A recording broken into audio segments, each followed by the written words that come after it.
Mula tu nak kan haron sak turun request tu hi industry ania. Kisah mo number jasam sari pasari katlan tu cuan nung kasya. Dikhani kan sang na Turki hi B flat minus 2 ani to ani.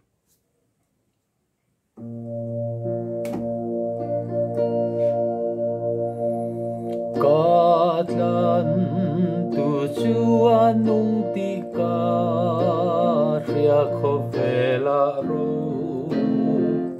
arele a jatuan nun min pe thei tika ria ro puile tu nei na chang anung karfia katlan tu du ta khovela ro arele a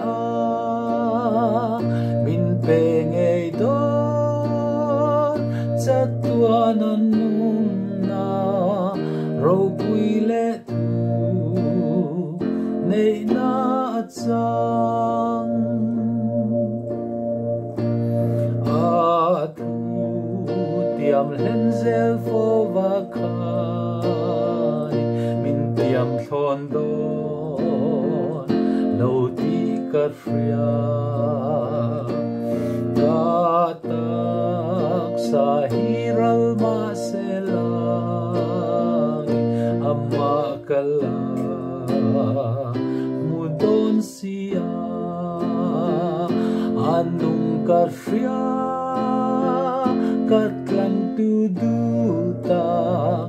khovela ro arele a min pengei don chatuan anun lu ro puile tu nei na chang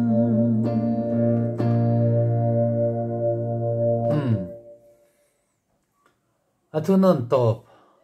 chatuan anun lu ti lai takhi tam takin kan satik lau thina min pe ngai do chatuan anun lu te kan pi mai me a antik lo ni min pe ngai do chatuan anun lu ti turani re do ti ti la la ti ania min pe ngai do